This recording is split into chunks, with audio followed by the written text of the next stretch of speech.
Let's see here. I don't know that Helen's going to be able to interact. I think she's just listening in. Okay. But my one concern was the section 2, section A, subsection A, the project scope, expected work to be performed, leadership and learning development 1 hour. If the intention in that paragraph included the LGBTQ plus community, it seemed extremely vague to me. And I was just wanting clarification on some of the verbiage that was used if the LGBTQ plus community is in fact, the intent is there.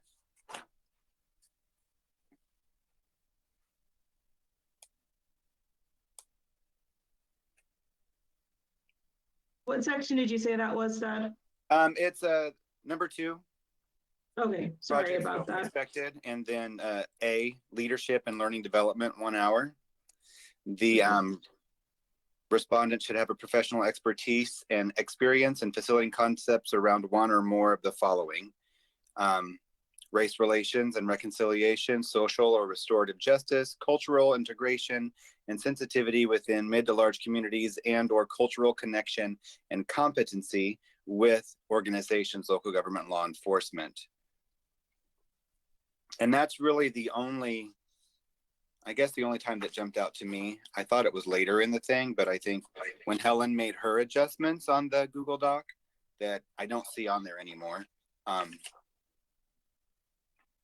that's where I thought that would be at.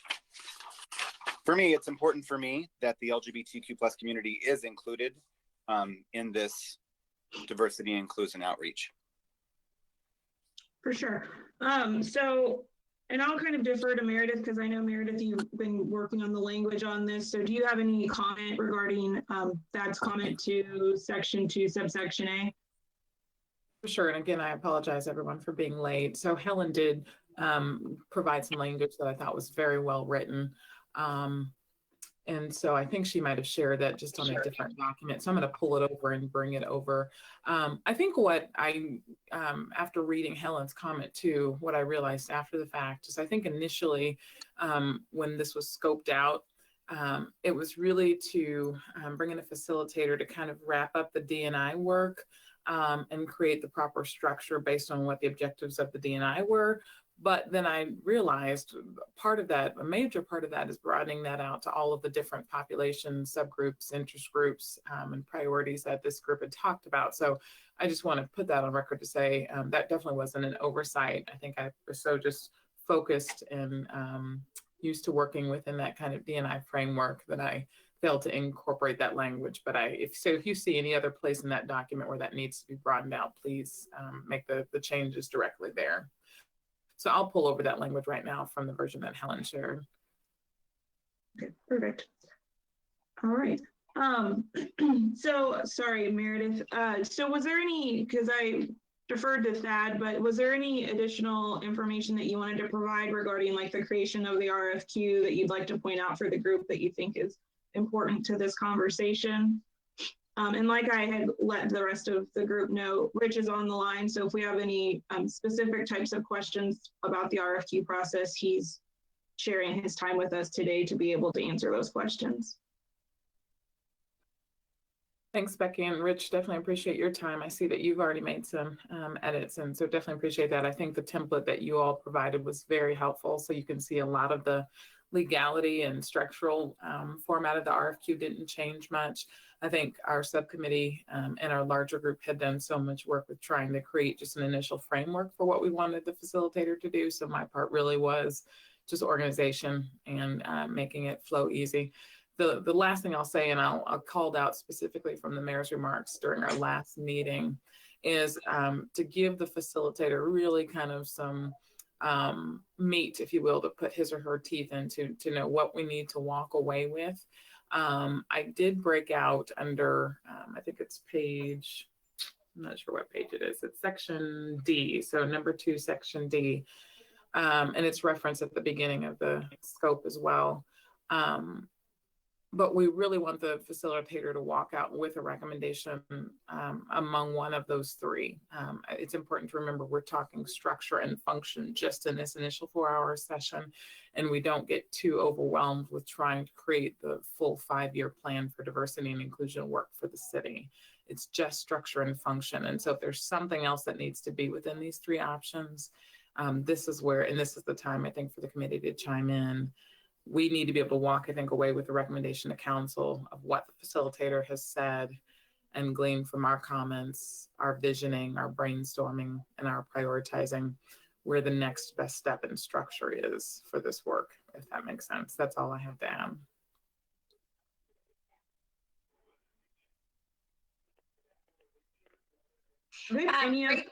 Oh, I was going to say great job to the three of you putting it together. It was pretty impressive. And I guess you had some of help from the city initially, so that's awesome.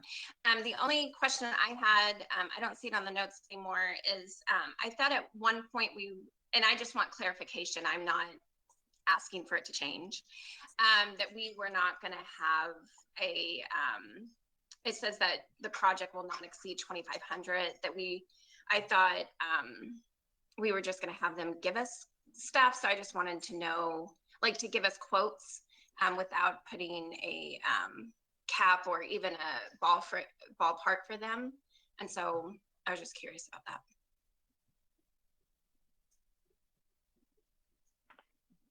So I know we've kind of gone back and forth on this, and I'll defer to you, Rich. I mean, what is the appropriate way to do that? Because I know our initial discussions was you don't put any type of dollar amount in there. And I know that was a question that Nina had posed at our last meeting on whether or not we should be putting some sort of dollar amount so people have a realistic expectation of what our budget is. So what would be your opinion on that? Should we or shouldn't we put the dollar amount in there? What value does it add? What does it bring to the table if we don't?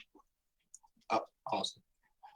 I'm all for the way it's put in section 1. The way it's phrased in there should note that the proposed budget for this initial D&I project will not exceed 2,500.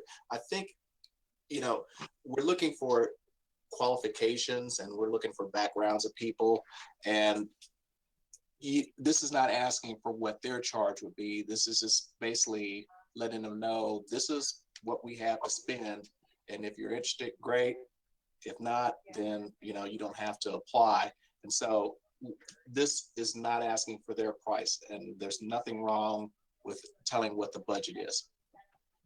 Okay, thank you. Thank you. Any other comments or questions? Did that answer your question, Casey? Perfect. All right. Yes, I did have a comment, Roman. I did have a comment in regards to the RFQ. You all did a very good job of laying it out, and I appreciate the work that went into it. I did want to touch base back on the section, 2D, in regards to the walkaways and the objectives.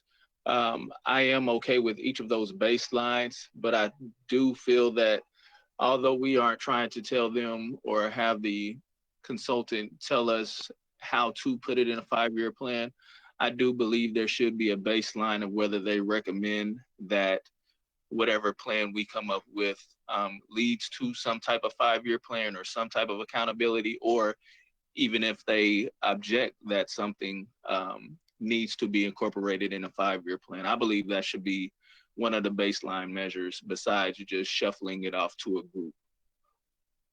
What are your thoughts on that?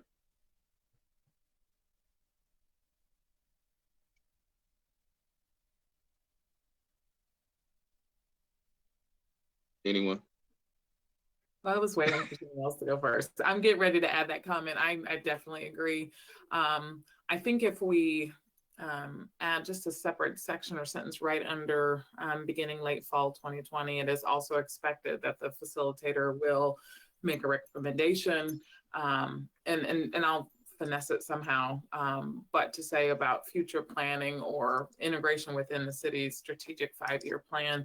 That way it'll give them also a nugget that we want to just continue this work, and that this body, wherever it lands, whether it be in the Human Relations Commission, a new standalone commission, or a group, will need potentially expertise in support of the consultant to continue this work beyond this point. So hopefully they'll be interested enough to follow the work, to get involved. And if they actually see an RFP to come in the future, they would definitely want to submit a bid, since they've already had some experience in working with these individuals. So I concur with the comment, and we'll language that in there for your consideration.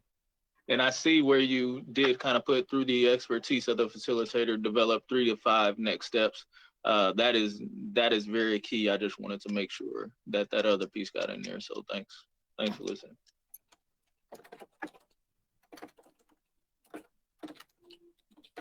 Any other comments or questions? Just Helen commented in the chat. She said she agreed. I just wanted to make sure that that was. Thank you, Val. I'm sorry. I just wanted to note that I'm glad that some of my comments and edits came in here. I am not Google Docs savvy, so I'll be needing some hand holding to get it, polished up. The only other thing I was gonna note is that at the last full city council meeting, there was a procurement resolution where, and Becky, this is what you had, informed me of that I didn't know about a new policy that the state had mandated about a non-discrimination against the state of Israel policy. So basically what it is that anybody that we engage with that is hired by the city, they have to state that they don't have any kind of biases or policies or positions against the state of Israel. That's all political stuff that, I don't have the background on, but it's one of those state mandates now. And so anyway, I was going to put an affidavit to that effect that whoever the respondents are, they have to state that they don't have those kind of biases. So anyway, I just wanted to verbalize that to you. And that was a resolution that the city brought for our city because of the state mandate. Is that Yes. right? Yes. Okay. Thanks for. Yeah, Can there was a can I House bill that was passed, Casey. So, I mean, it was part of like a House bill that was passed that we had to implement into our procurement policy. So that's what he's referencing there. I was trying to go back in my email and see, just to give you guys a point of reference if you wanted to look into it, but let me see what this says here. if we have to say we don't have a bias to the state of Israel, can we also add, or any other, that being that specific is almost a bias to me in a way. I mean, it kind of should be extended out, because, that just brings too much. Why are they saying that? You just don't want anyone coming up with why are they saying that mode. And so I would extend it out where we can still put that in there because we're forced to, I guess. But then, or any other I'm just saying that as a suggestion, because just by you saying it, I'm sitting here going, state of Israel bias. Do I have, it just brings up things that's not even necessary. It's like not even necessary. Well, it is like what Becky said, it's a Missouri statute. So, I mean, right. It's so I not, think, go ahead. so sorry. So in order to not get too down into the weeds on this, I mean, I think in your affidavit that you send out, I mean, I think the only thing that's really necessary, Rich, is just to include the citation, which is Missouri State Statute 34.600. That specifies that, I mean, we're obligated to do that according to Missouri state statutes. But I mean, I think, like I said, in order to not, I understand what you're saying, Nina, but in order to not get too far into the weeds, if we include that state statute so people can go and familiarize themselves with why we're putting that in there. We're not trying to pinpoint anyone specifically, but we've been told by the state we have to pinpoint that specifically now whenever we send out these requests for qualifications and requests for bids, and that's just a mandate by the state at this point. I like Oh, that yeah. suggestion. So I thank like you, when it's Becky. just, yeah, if it's just, the statute there. I thought you were spelling it out. I had concerns with spelling it out. Nobody goes back and looks at those state statutes unless they're nitpicky. So I'm cool with that. Definitely. Okay. Yeah, and Becky, I appreciate that recommendation because, I think I might start incorporating basically your suggestion into every template that we have. And so you've helped me out with trying to incorporate that smoothly. So what I'll do is somewhere in between this version and the next version that everybody looks at, I'll try to blend that in the right spot. So thanks. Good conversation. Thank you.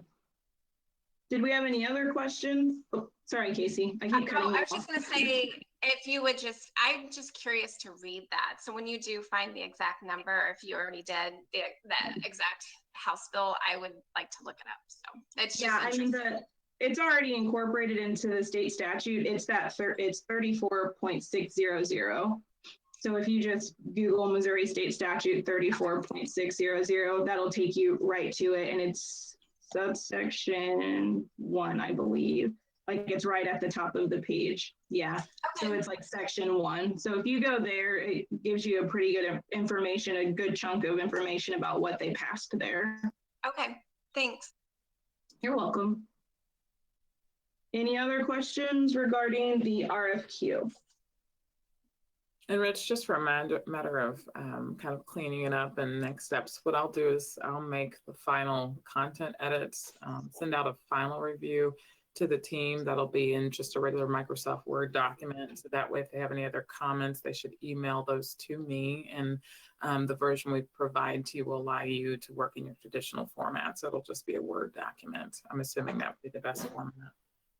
Google's really just the living document, so we can real-time live edits, but we'll get the final version that's ready for you to do your thing in a Word format, if that's okay. Okay, that'd be great. Thank you. Mm-hmm.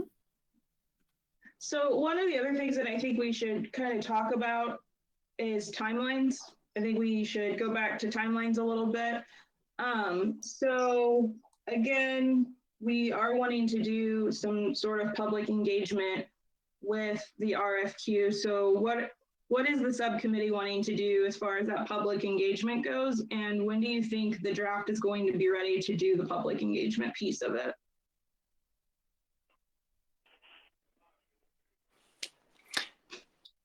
So far as the subcommittee we've not done a lot, and Meredith is kind of the badass of the bunch. So she's she's really taken the lead on this. But again, just let me know what I need to do. But so what public engagement needs to happen? And like I said, kind of in our last meeting, we're leaving that up to the subcommittee on how you guys want to do public engagement.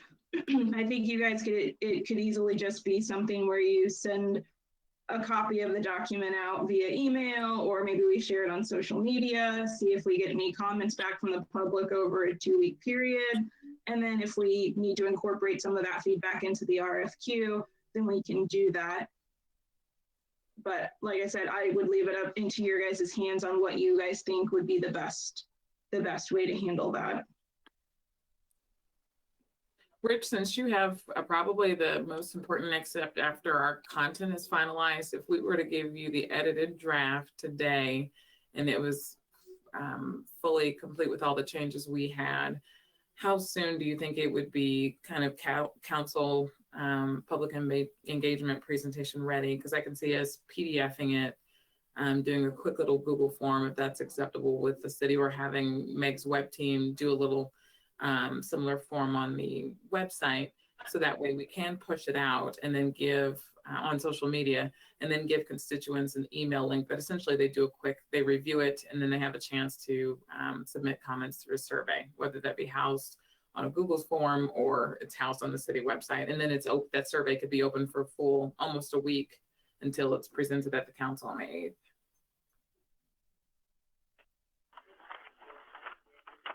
So you're asking what kind of turnaround would it be to put this RFQ out on the street after you guys do your survey process? I want to make sure I'm fully with you on your question, Meredith.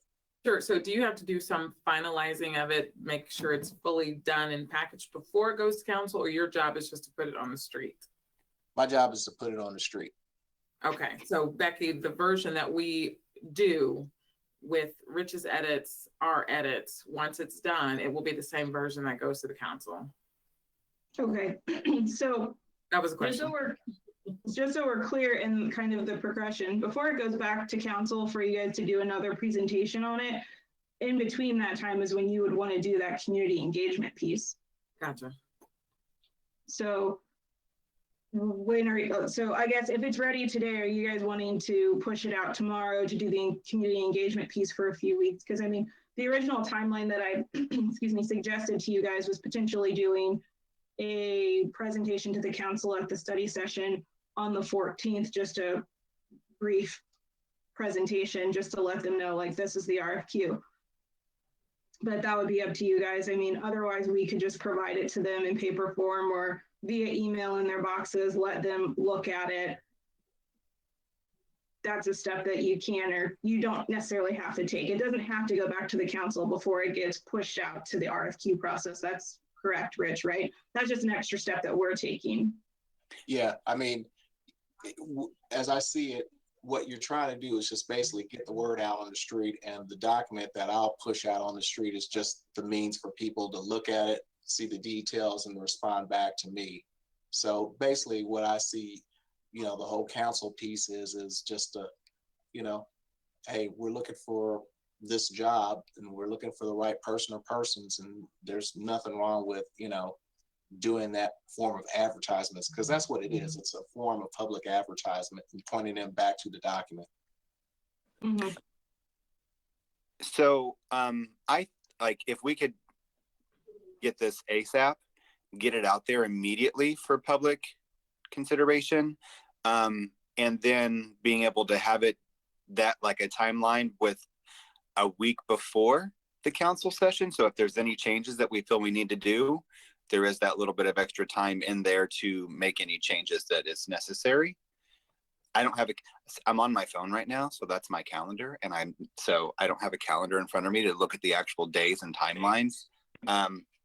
Is that possible?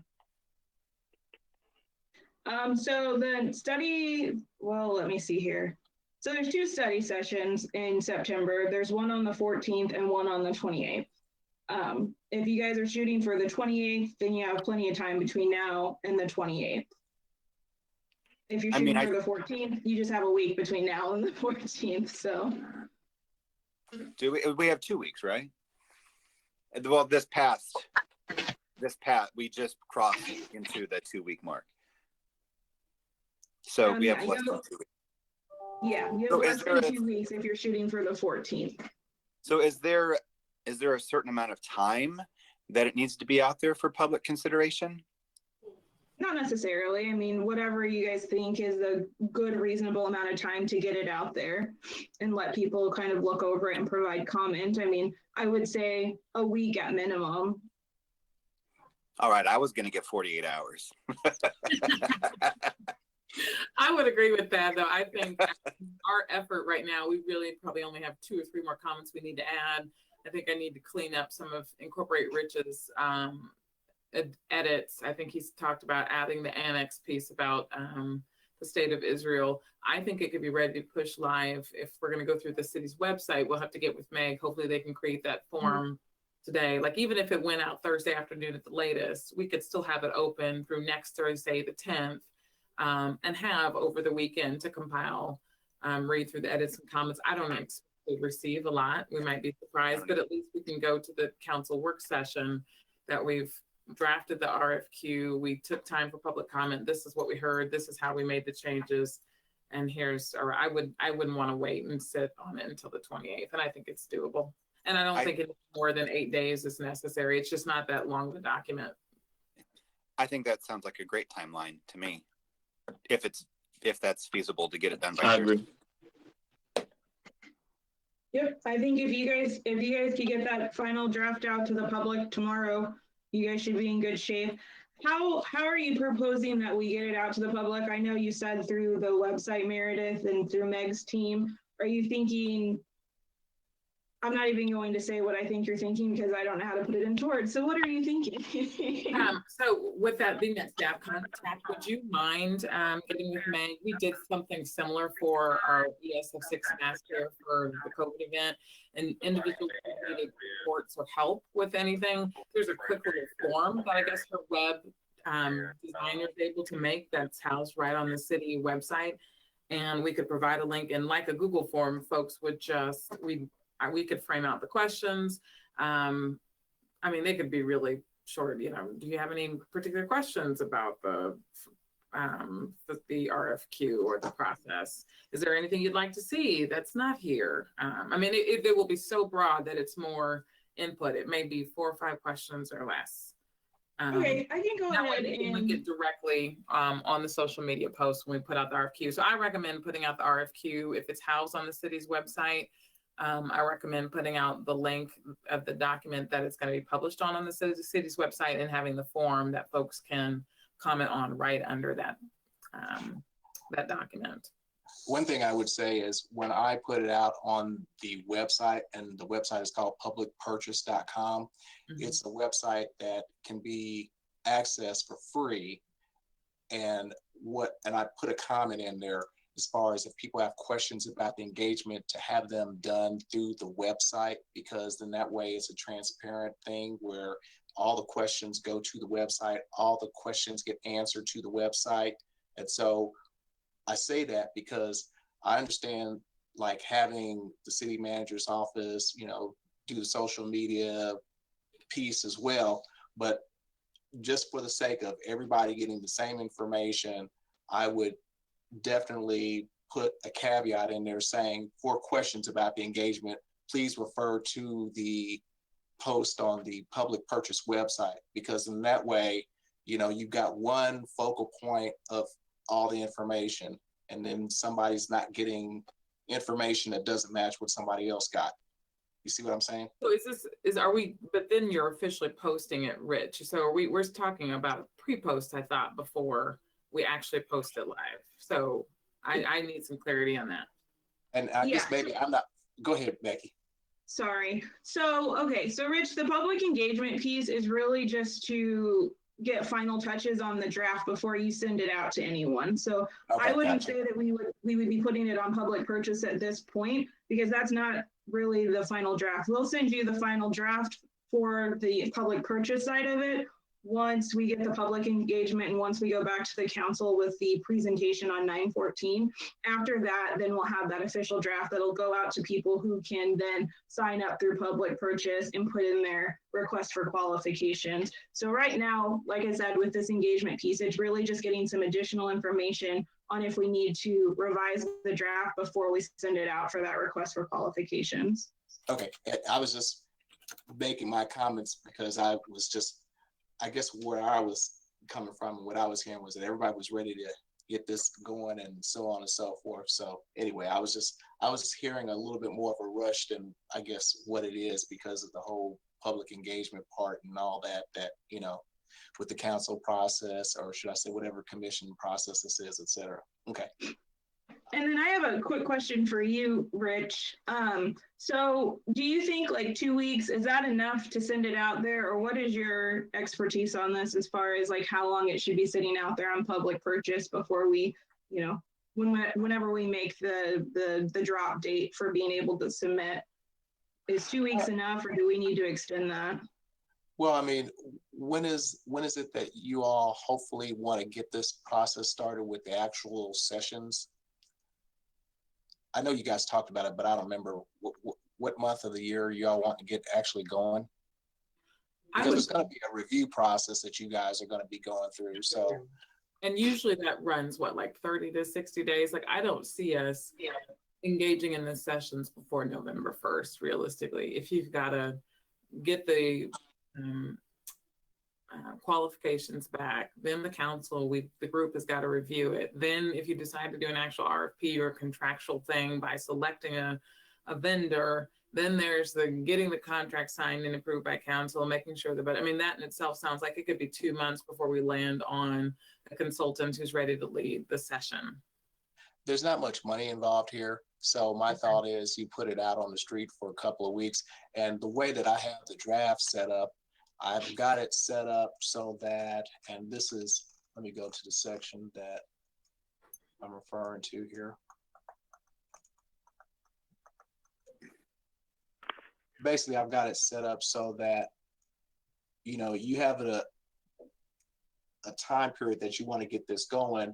But then I think there was also the part about where, like for subsequent years, where there's a window where, you know, this whole process starts again in November and so on and so forth.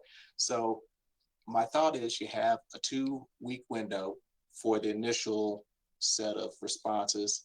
You go through, evaluate, discuss it. You hire somebody or a group, a pool of people, because this is a qualifications deal. So like once you find the right qualified people, then you negotiate what the price is based upon, you know, what they say they want to charge. Then you pick somebody, because a qualifications piece is just basically you're getting a pool of people. So a couple of weeks for that, you go through, you do your review of the candidates, you know, you find out what they charge, you know, you have your number 1, your number 2, your number 3, and this is kind of like a living RFQ where if you need to do this for next year, then we could tweak it a little bit. So 2 weeks, I think, should be sufficient. Okay, so I misunderstood that, Rich, because so essentially the RFQ is synonymous with the RFP. You'll make we in the council will make our recommendation and select a vendor or contractor based on who submits within a 2-week period. We don't have to go back out or rewrite the scope, and now they're actually submitting a proposal. Their qualification should come back with their proposed, what they're going to do and how much they're going to charge. Is that correct? Right, because see, like on any other RFQ situation, you find out who the people are that could do the work, and then, you know, on a situation by situation basis, you go to, you know, respondent number 1, and you know, we've already put the budget out there for what it is. So then you say, okay, we want you to do X number of sessions, and what would your charge be for that? If they're asking for a little bit too much for what you think they should, then you go to the next candidate until you get to somebody that you think is qualified enough to do it at the right price. So we're not looking for their price right now. We're just looking for the right person or persons, and then you could work out the price and hire the right person after this process is done. So 2 weeks for it to be posted. You think a week is enough for the vetting and selection? Yeah, it's up to you guys. I mean, you know, I have no idea how much participation from the public you'll get. And I guess I would just open that up to the committee, because we're not doing a full scale diversity and inclusion plan. I don't see us needing to, for example, let's say we have 1 or 2 contractors who submit. I don't know that we need to then turn around and have each of those during a city council work session make their presentation, because it's highly competitive and we need some input on who's best for the job. I mean, I would hope the council would allow us to just make that selection based on, or either make our recommendation for selection. So maybe to be safe, and Becky, to be safe, do you think we should try to do that in 2 weeks? Do you think we should do that in 2 weeks, just the vetting and selection process?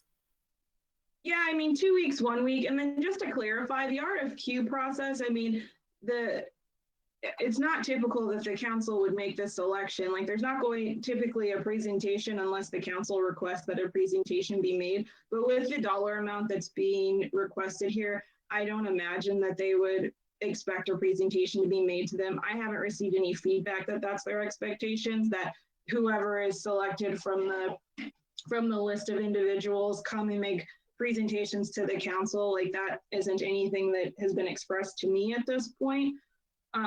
So, I mean, essentially, if we do two, let me look at a calendar here. So if we do 2 weeks for the, to get it out there on public purchase, so say we start that on the 15th, which is the day after the study session. So if we have the final draft to Rich by the 15th, then the last day for submission would be the 29th. That would be the day it closes.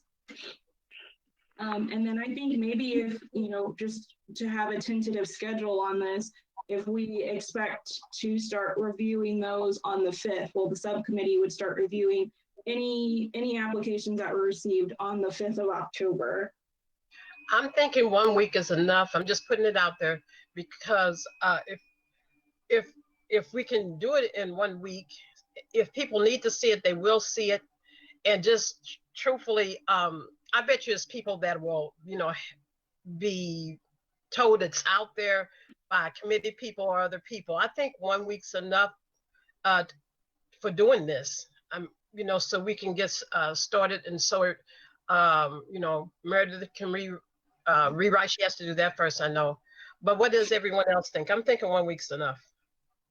A week to sit out on public purchase for people to submit their applications. Is that what it is, Rich? Is it an application, or am I just making up words right now? Well, it's basically responding to the questionnaire and then just providing, their background. I guess you could call it an application, but they do have to fill out the attachment questionnaire. And you would hope that they would do something like if they were applying for a job anywhere else, put a cover sheet together and, do their resume, fill out the attachment, and present themselves on paper the best. Okay. And if these people are professional, they have that ready already for everything they do. They tweak it a little bit. So I'm thinking 1 week is enough. I don't think they have to just do so much just for this. I'm sure it's just tweaked if they're professional people anyway. Right. So does it have to be set in stone? It's going to be up for 1 week, or can we just say, what if in 1 week we get one application or one reply? I mean, could we say, okay, let's go ahead and add a week. Let's see what to get more responses. Or does it need to be determined? Well, on the RFQ, I apologize. Let me step in here real quick. On the RFQs I've done, I've done them 2 ways. I've had where there's a window of time, like what we're discussing. And then there's also times where it's just been open-ended. So people apply as they come into visibility of it. So, I mean, we can put a week window, just kind of like what Nina's talking about. But then if somebody doesn't hear about it until later on, and they still want to, put their name in the hat, I mean, I don't think that you want to kind of like exclude opportunities for people that may be a good fit because they didn't find out about it compared to somebody else earlier. That's just my 1 cent's worth.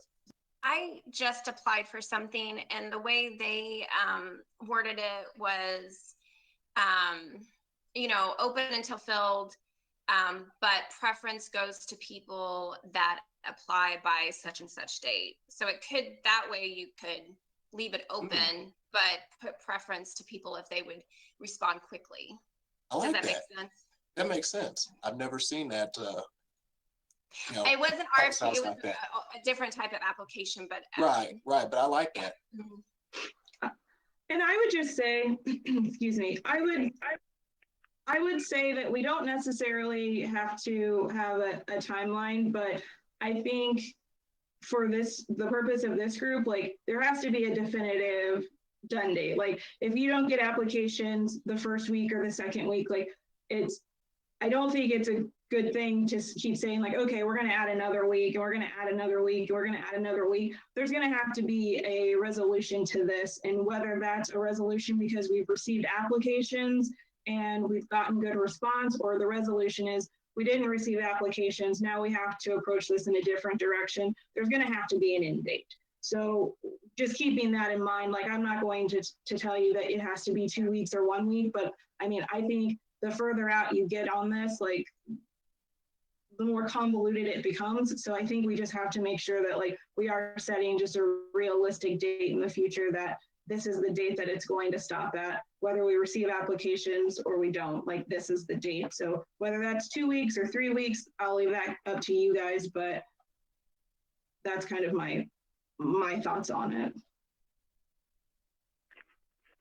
So based on all of the comments, my recommendation would be to use the language Casey provided that will shoot for the RFQ to be posted on September 15th, open until whatever the language is selected, with priority or preference given to those who apply by, and we'll say within that week timeframe. So by 10/22. And then let's just, as a committee, if we could, Rebecca, have a target meeting date of the 20 to start reviewing applications by the 28th. So whether we need to do that as a meeting or they're housed somewhere and Rich shows us how to access them, we start reviewing what we've received by the 28th. So you still have you've given preference and priority to those who've been posting for a week. It's still open. Language says we have priority and we're moving forward before the 5th. And that way, if we review starting on the 28th, hopefully we will have landed somewhere by the 2nd. And if once we've made that selection, do I understand we don't have to go back before the council? We can actually make a target date for starting to work. And by that time, I think mid-October is reasonable. So we try to complete the work before Thanksgiving. Does that make sense? And we can put all this on a timeline. Yeah, so once the selection is made from the RFQ process, and Rich, correct me if I'm wrong, that's when it goes to the RFP process, correct? There's a second step to that process once the request for qualifications are made. You're muted, Rich. Bigger project, yeah, the second part would be a RFP, but the budget that I see on this particular project, I mean, I think an RFP would be a process that, you know, I think you get more value by selecting somebody from this RFQ process than going a second step and doing an RFP, because you're talking about a budget of 2,500. Mm-hmm. I mean, you know, you eat into time, precious time, if you do the actual proposal. And so that's why I think if you just do the RFQ and you get your pool of candidates, then you negotiate and you find the person that's the best candidate for the value that they want to get paid, and keep it moving. Okay, so then, excuse me, once it's selected from the RFQ process, then does the council just have to agree on that, or would we just send that contract through the manager's office and let them decide whether or not it goes to the council? Well, with the RFQ, they have to agree to the terms and conditions of Section 7, which is the terms, conditions, of pre-qualification. So when they respond, they should put in their statement of acceptance, as it says in Section 6, the evaluation process, 6.2, submit a statement of acceptance of the city's terms, conditions for pre-qualification. And so at that point, they've responded, they've provided their professional credentials on electronically on paper.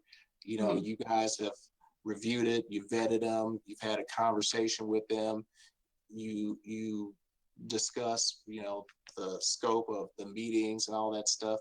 And I guess the other thing would be, there's a professional services contract, which I'll probably, as part of this process, probably need to provide to you guys and just have them sign it. And then at that point, then you got an actual contract for their services. Okay, thank you. So, sorry, just going back again to the timeline. So what is your proposal, Meredith, for the final date, like the close date for the RFQ, as far as people submitting their applications?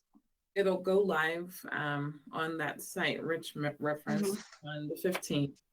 Right. With that language that Casey provided in that document, it'll open with priority to those who have applied by the 22nd.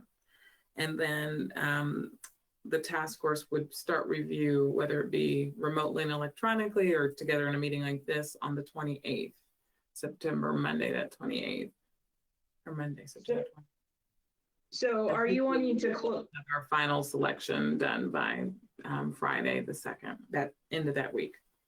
So are you wanting to close, excuse me, new applications being able to come in on the 27th? Is that your proposal, or is your proposal leaving it open until you select someone? I would open it up to everybody else, but my recommendation would be to leave it open until we select someone on the 2nd. Okay, so the 2nd would ultimately be the final drop date. Yeah, because our committee would be starting review technically on the 28th, hoping that we had some good candidates to give priority that who applied within the first week. But essentially, we've had it open in for 2 weeks by the second. Are there And any? doing this, I was just going to say, doing this process, I would have like, your primary that, you give the contract to, and then, keep one or two as standbys.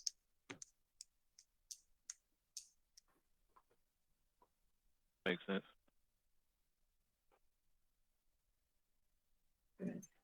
I think that sounds good. Question for you guys. Do we need to be able to have like obviously they're going to submit a proposal.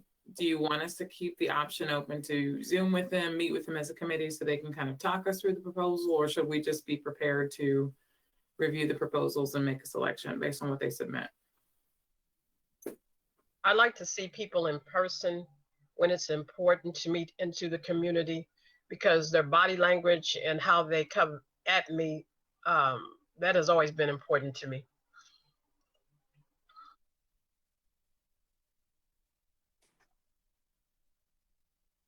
That sounds good.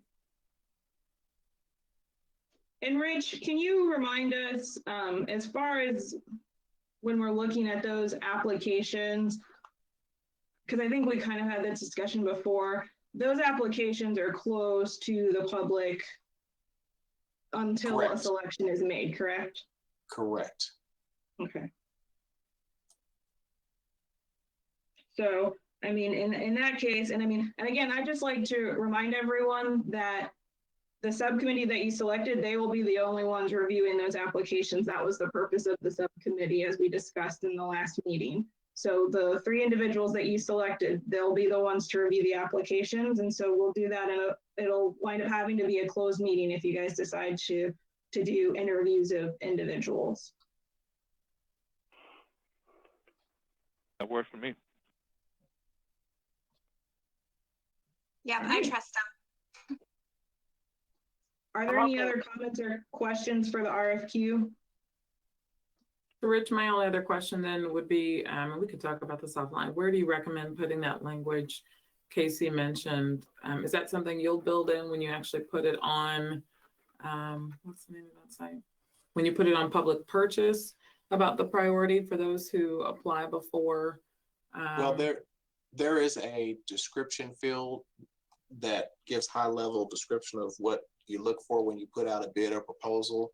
And I recommend putting it there. And then I also recommend putting it on the cover page of the RFQ document. Okay. So just maybe like even after this, the City of Independence Procurement Division, or would you like to put it right under your email responses to you? Where does that seem most appropriate? Well, like as I look at the cover page here, there's the questions must be asked by, and then it's got the public purchase address, and then it's got my address as far as where the email responses to. And then underneath that, I think that would be a good spot to put that verbiage that gives the preferential window date. And then the last question I had, Becky, if you can look at that link I put in to get it back to the kind of pre-public purchase posting so that we get public engagement, that's a lot of P's. I linked the page I was mentioning that Meg's web team created for us. So essentially there is a landing COVID-19 need help page. What I was hoping, and I don't know how you guys link things, is this version of the RFQ, once it's done, the content is good, and we're ready just for the public to give us feedback before Rich actually posts it on the city's purchasing site. Can we link that? Can we do a quick little intro to the RFQ, link it here in the body of this web page? And then just like they have this I am in need of assistance button, if you click that, that essentially is a Google form that they've created using whatever web system you guys use. So I'd love for the public to be able to review the linked RFQ that we've created and then go right to a link underneath it to say, I'd like to give comments, or I have feedback about this RFQ before it's posted, whatever. And they click that button and this is what they fill out. And it literally would be 3 or 4 fields. Yeah, and I mean, I'll work with Meg. I'll send her an email after our meeting today. Obviously, time is of the essence. I don't know what kind of timetable it takes for her team to generate something like this. I don't know the complexity of it, so I apologize that I don't have those answers. So I'll check with her and see what her team is able to provide to us in a quick turnaround. Because if this is more complex and she says, you know, it's going to take a week, I don't know if we really have the luxury of waiting a week, so we might have to kind of scale back and do something a little simpler, such as sending out the RFQ and letting people reply by email, just kind of free form with their responses and things like that. So I think this looks great, and I think this is a really good platform for it, but I just don't know what kind of time it takes for her team to do it. And I do know she's running on very limited resources. So I just want to be respectful of her time as well. But as soon as we get off the call, like I said, I'll send an email out to her just to make sure to see what she's capable of doing in the quick turnaround that we need it to be done in. And then I'll kind of loop you guys back in and let you know what she is able to offer us. And I even like your latter idea, like a general email is just fine, even if she wanted to link the document on Facebook, however we're going to share it. And I know we can't receive those emails as outside of the city, but if she's got a general one that could be forwarded to us and we as a committee can get those directly, that would be great. And that would just take it off her plate. I think putting it in an email is just as fine too. Right. And for that, I mean, I'll offer up our general city clerk at InDeptMo email for anybody that has comments. They can email my office. And I mean, I field all of those emails. So then I know that it's getting to me and it'll get to you guys. So there's not another middleman in there. So, I mean, that would be the email that I would propose that we use just to make sure everything's pretty streamlined for you guys. All right, good. Anything else on the RFQ? No further questions All right. on the RFQ. Awesome. Well, Rich, again, thank you so much. You've provided more help than I think we could have possibly asked for. So I really appreciate you jumping on the call today and sitting with us and helping us through all of these questions. And if we have anything else, I will definitely reach back out to you. So if that's all that you have for us, then I think you are good to jump off the call if you'd like, but you can also stay. Well, we'd be fine with that too. Thank you, Rich. Appreciate it, Rich.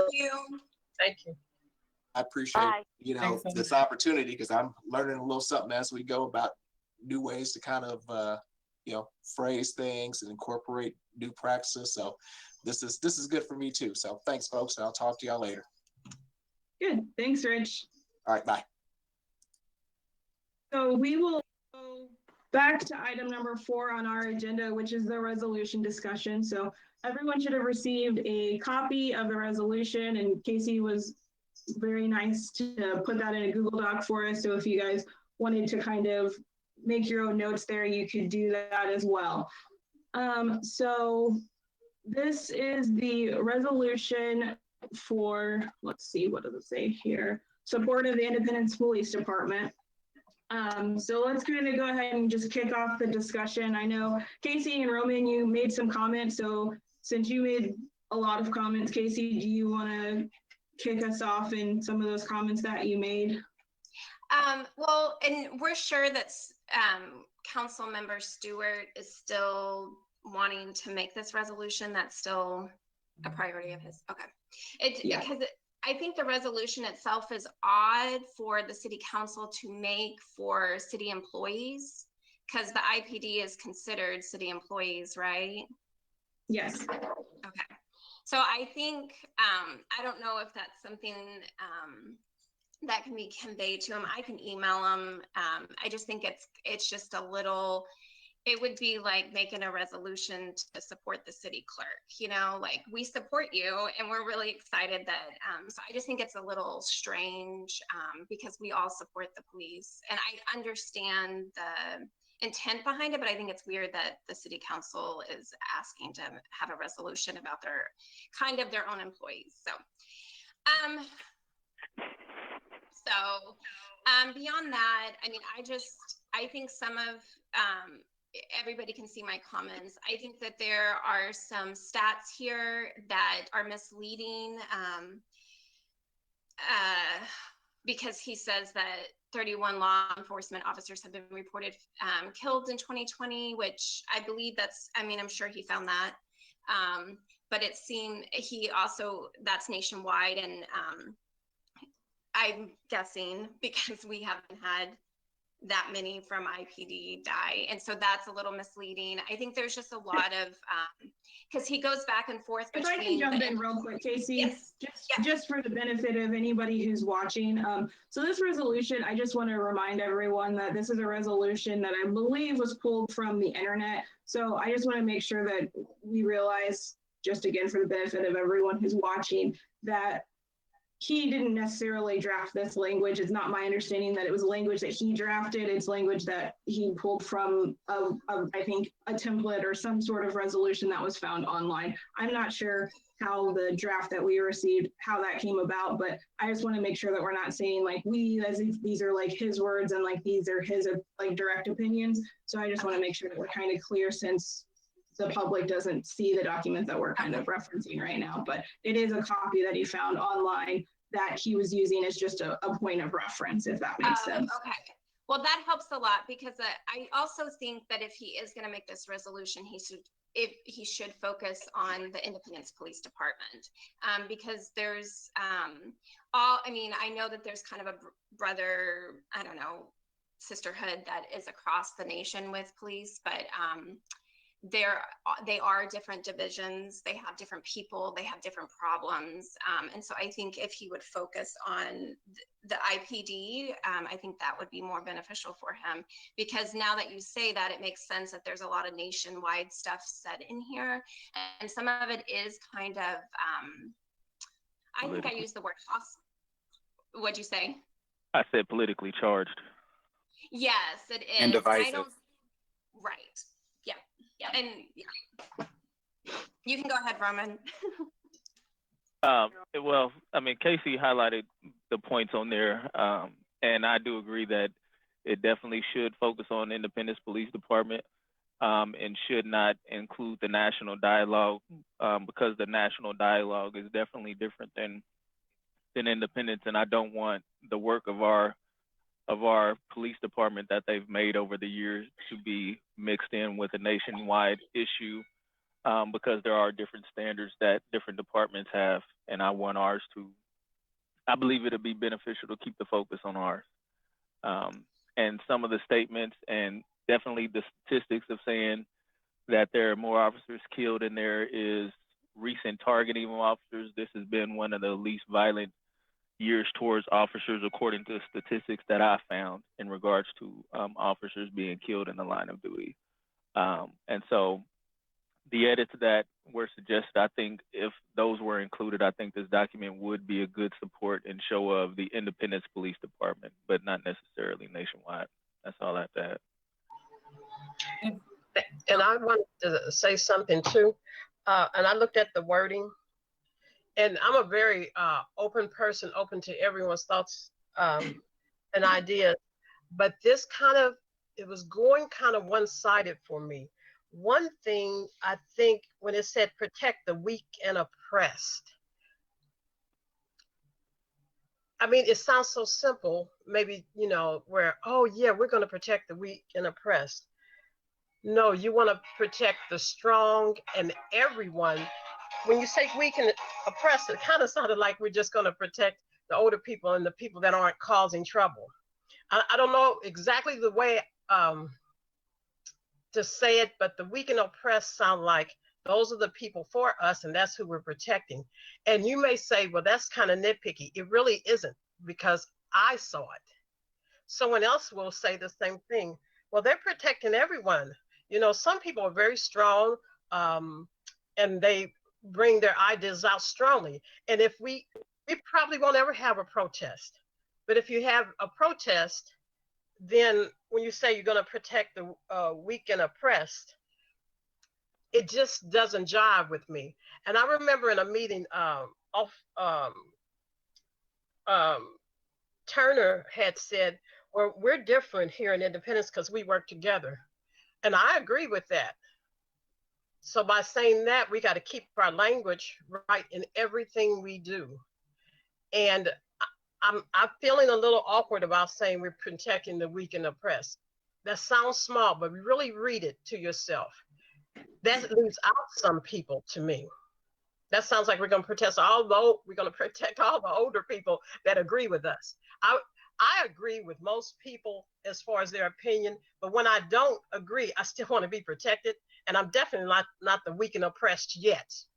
I will be, but I'm not there yet. So just read it real closely when it comes down to that line. That's an awkward line. It doesn't say everyone. Very awkward for me. I don't mean to cut you off, Nina, but I think No, I don't mind that either. And I just want to address, because Helen, she doesn't have a voice today. She's in the chat room, but she's not able to speak to us. But one of her questions was why this came to the Diversity Inclusion Task Force. And I think just to kind of address that, I mean, I think what you just said, Nina, like we're looking for a broad spectrum of insight on this resolution versus just kind of the staff approach, if that makes sense. So that's why it came to the Diversity Inclusion Task Force, so we could get the varying opinions of this group, because you guys have a lot of good input. And so that's why it came to the Diversity Inclusion Task Force, to get this valuable input, to make sure that when this does get put onto an agenda, it does have, you know, different perspectives on the resolution.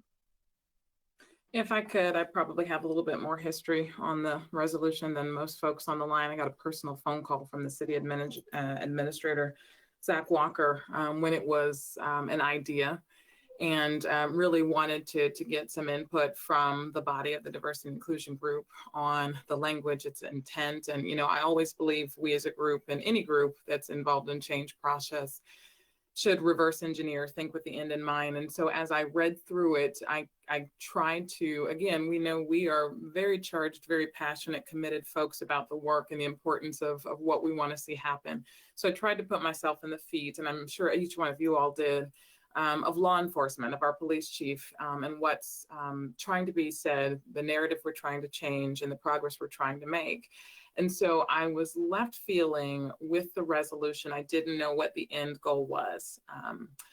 And I can't speak for IPD, but if we look at just the recent events after the George Floyd incident, our police chief took a very courageous and brave stance on a leadership level that historically we have not seen from the Independence Police Department, and called the thing by its name.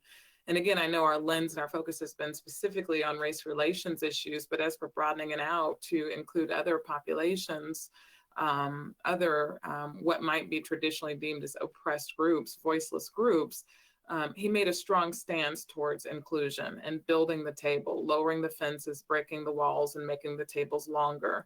And so, in my opinion, I'm speaking for myself, and I guess I would close by making a recommendation to this body. You know, let's give the gratitude and credence that the city administrator, our new council member, thought enough of this group to pass it through us. I think that gives us a responsibility to be broad and equitable in our consideration, to, as much as we want to filter that through our subjective and personal lens, try to put ourselves in their shoes, and what it does kind of for the cause, for the effort, and for the narrative. But then my recommendation is that we make a stance, recommendation for, supporting, or invitation to the council member himself to present kind of the language and lens and intent behind the resolution if he so chooses and is willing, so we have a better understanding from his voice. Because at this point, I do not support the resolution at all. I don't know what the end goal is. The resolution itself comes directly from the town of Ellesmere, Delaware, word by word. And I would go out on a limb to say, I think with something this charged, this sensitive, this important, you come and present something that is very specific, tailored, and reflective of the community that you represent. Anything else is just, it's not acceptable. So I have a difficult time even processing through it. And I will tell you, from a trauma-informed lens, the language of the resolution to me is triggering. My heart hurts for law enforcement, as it probably should. It brings tears to my eyes to think of some of these staggering numbers, but then I read words like feloniously. There's always a story, a narrative, a situation behind it. And for our council to say that universally creates a divide right down the middle of our community between our law enforcement and those that they are supposed to protect and serve, and it doesn't feel good. So I think it would regress on the progress and the conversations that we've had up to this point. So my recommendation, again, please don't feel obligated because I talk the longest, is that we create an invitation for the council member to make the presentation, help us understand, and or we make a posture from the lens of the D&I group, a full stance that says we do or do not support the resolution. I personally cannot make enough changes to make it right. So that's all I have on the matter. I do think, knowing now that it is from Delaware and not from the council person's actual drafting, it is a lot different. And like Meredith and Roman and Nina have said, like, we have had such great dialogue with Major Turner and Detective Virgil, and some of you have other connections with the other police officers and staff, that it just seems to be going in the wrong direction. And like Meredith said, I mean, it doesn't seem to be the end goal that IPD and us as diversity inclusion want. So I support what Meredith said, because it is hard to even modify a document that isn't specific to our community. I 100% agree as well. The end goal is definitely what is in question in this document. I don't see the end goal, as I see with this document, is to further divide, and I cannot support anything that continues to support a divided stance.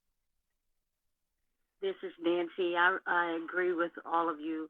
I think that the resolution should focus on the independent police and not the whole nation. I agree. This resolution doesn't represent our relationship with Independence Police Department at all. So I agree, and I would welcome the council member to speak with the D&I Commission to inform us and the public about their stance and why this was chosen. Becky, is that something you could request, or should we? I mean, and I want him to know that we're like a loving group and that he's not coming into the wolves, or whatever the saying is. So is that something that you would request or we would request? I'm more than happy to pass that information along to him. I mean, I don't know what his stance is on providing a presentation. Just kind of based off of some of the conversations that I've had with the city manager, who's had conversations with the council member. I mean, his intent, from my understanding of my conversations, is just to show support for law enforcement and to encourage dialogue and actions regarding reform and policing. So, I mean, that's my understanding of his intent. But I mean, like I said, more than happy to reach out and let them know that that's what you guys are kind of looking for. And if he'd like to engage in that, that's great. If not, maybe he takes a different approach to the resolution. Which could mean he doesn't do it at all at this point and kind of thinks of a different way to get his message across. And I don't know if I addressed this earlier. I wanted to, Casey, just to kind of put a little bit of perspective as well. So you kind of said something about, it being a little, I think you said awkward, but I'm not quoting you by any means. So a little bit awkward to put a resolution on, like, supporting a specific department that's, created of city employees. And I just want to let you know, we do that a lot, in the sense that we support a lot of initiatives for specific departments through proclamation, but typically proclamations are put on specifically by the mayor. And aren't necessarily sponsored by a council member. So I just wanted to give you a little insight on why the resolution was brought forward, because it's not going up as a proclamation. So we do it in a similar fashion with proclamations. Typically they're not resolutions, but it serves the same purpose.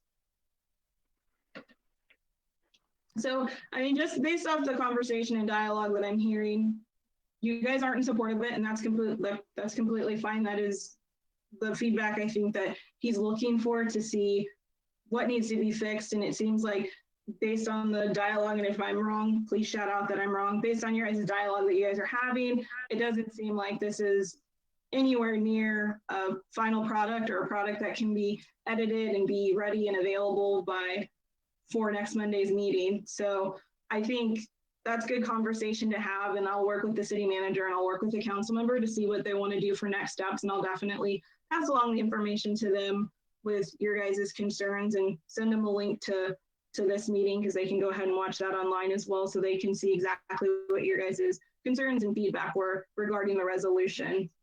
Was there anything else that you guys wanted to discuss regarding this, or do you think, you know, you've said what you feel needs to be said to be relayed back to the council member? Do you advise us, like, if we were to email him personally and just say that we would like I would personally like to meet with him, with the group? I mean, would you advise that, or just let you kind of, I mean, just so that he knows that it is something that we're all wanting?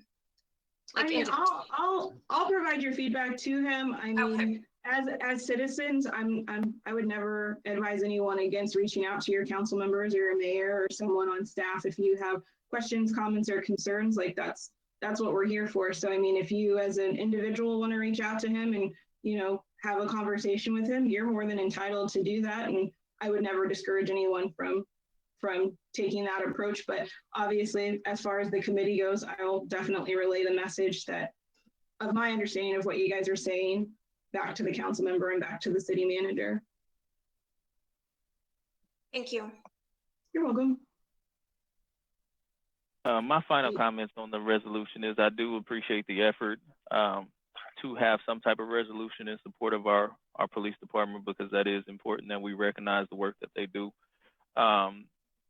And I do want to remind myself and the group and the council member that, you know, this is a learning process for each of us, that we all have to walk as a community. And so in no way are my comments wanting to discourage the council member from meeting with us, but to encourage that we all work through this together and that we learn together and that we put together a document that is representative of our city, that will further bring us together and not allow the outside or the nationwide conversation spill over into what this community is building toward. And so that I still continue and support the council member meeting with us so we can develop a resolution that is worthy of our police department and our community. And I've always supported our police department when I had very negative thoughts from other people. I always went and met all of them. I have brought them food. So I'm against wording that makes me feel uncomfortable. I respect my police department.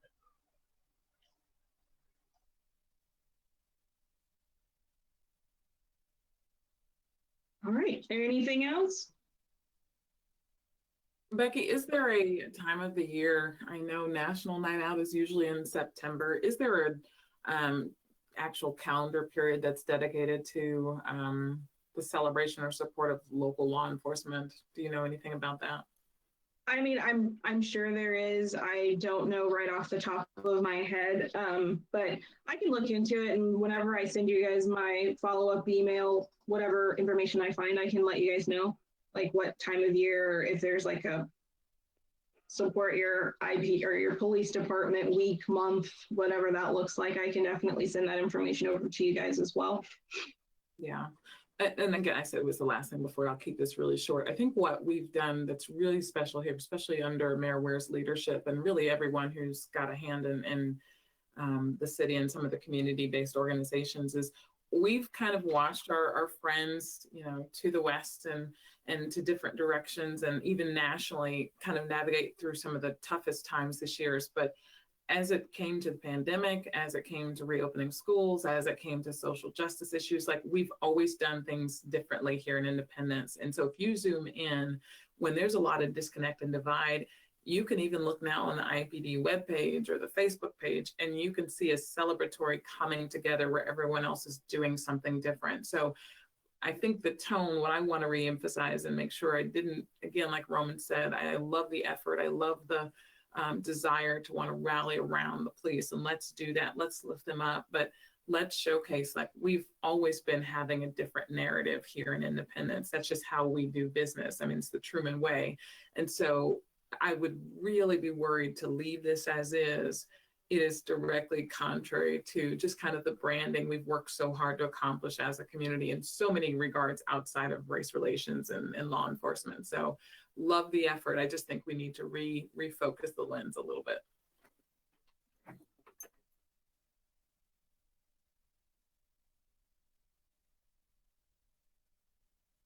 Thank you. Anything else? Meredith, you were going to talk about something. Are you going to wait another day to talk about that? Remember you emailed us. I think I will. I didn't realize until I saw the agenda that this was coming forward. And Becky, just for your visibility, I have noticed, and I'll just give a high level version of it. I think we do a good job. I know we have pages on social media like Independence Community Awareness that the city does not run and operate, but the IPD is an extension of the city government office. And so it does a great job of communicating not only support for law enforcement, but giving the public visibility and awareness of the good work it's doing, potential criminals or confirmed criminals that have been removed from the streets, suspects that have been captured. And so I feel well informed as a constituent living here in the city. I have noticed, however, and it's not with any particular race or type of person, it is with a type of person. I've noticed lately that when individuals are accosted, so they're actually either arraigned, they've been charged, but they're already moving through the process of that justice system, we tend to, on the IPD social media page, post these images. Most of the time, they're the mug shot or the arresting shot. And while the fault is not of IPD and the language around it is, we've done another good job, another criminal off the streets, which is great. The public comments that come on those responses sometimes are very triggering. They're traumatizing, and they almost feel like a public lynching. And it could be with African-American individuals. I've seen, just coming from a social work, social services background, men and women who I know who are struggling with substance abuse issues. They might be in the middle of a binge as we speak. And so the image that we see, it is not portraying obviously their best self. And I don't want us as a city department to further criminalize or give opportunity for the public to criminalize and kind of just publicly shame these individuals, because I think as a diversity and inclusion group, we all celebrate and believe that every life has value, has a story, it has experience. Even the worst of criminals who make the worst of choices, they're going to have their day. So I guess what I'm asking and what I'd like to see us do in a future agenda is invite maybe Virgil or Turner on and have them, or our PIO, I forget his name, John, and give us just some perspective of what the intended goal is with those posts, especially after a suspect has already been moving through the process. It's one thing when we're doing an alert and we're putting the community on notice and there's a dangerous criminal community and you need to know what they look like. They are what they are. But I've just noticed, and I took some screenshots, and the comments are bothering. Because any time it has to do with someone who looks to be under the influence, you're going to get the horrific comments about their lack of ability as a mother, how trashy they are, the attacking kind of those who tend to be the thrown away of our community. If it happens to be a person of color, you're going to get those historic comments that are very hurtful, that are very racist and very dividing. Everything from they should be put out back and shot. I can't describe some of the things I've seen. So I just want to make sure as a city entity, we are not contributing to that narrative that's further dividing, when diversity inclusion says, even for those who make that poor decisions, we are trying to tell a different story for our community and how we value people. So that's that. I'd love, Becky, for us to get that on the agenda and kind of talk that through and hear from the PIO for the next meeting. Sure. Yeah, I have that in my notes. Thank you for that feedback. Yeah, I'll put it on there and I'll talk to John Syme, and I'll talk to Major Turner and Detective Virgil, and we'll see if we can kind of get something going for that for our next meeting. Did anybody have anything else for upcoming items, next steps, anything we missed today? I know Major Turner sent out a bunch of good information regarding those policies. I don't believe he's on the call today, but if you guys had any questions about that, I don't know if we want to maybe wait until the next meeting and see if he's able to join us to answer any of those questions, or maybe he didn't have questions. I'm not sure. What was that? Just go ahead. You can go ahead, Casey. I'll go ahead. I just didn't know what you said. I just missed the one question you said. If we had questions for somebody about something, and I missed that. What we just said. Okay, the whole thing? Not the whole thing. No, it's fine. Major Turner sent the documents, like the okay. procedures and things. So I didn't know if you guys had questions. Like, I don't believe he's on the call today, unless he's one of these mysterious callers, but I don't think so. So I don't know if we want to just kind of hold those questions to the next meeting. If you guys had any questions, if you didn't, then there's nothing to discuss. I just know he had provided that information, so I didn't know if you had any feedback on that. I do have feedback, and I have started going through some of these procedures, and this is where in my opinion, where the work of diversity and inclusion task force or a consultant or a group to begin to look at the process, because looking at some of the procedures, there are different changes that could be made that would help to change the narrative and prevent our IPD from walking into similar solutions that other police departments are facing nationwide. And so I believe that it would be wise for us to table the discussion on these procedures that we're given for next meeting, and that each person review these and look at possible changes. And what I think this would also lend hand to is for us to really understand the effort and work that our IPD and the structure in which they have to operate. And so I would like to see this be a discussion for next diversity and inclusion meetings. Okay.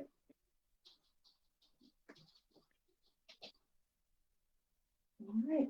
Anything else for today's meeting? Okay, perfect. If no one has anything else, we'll go ahead and adjourn the meeting today at 11:25. Thank you. Thank you so much. Awesome. Thank you, everyone. Bye. Bye.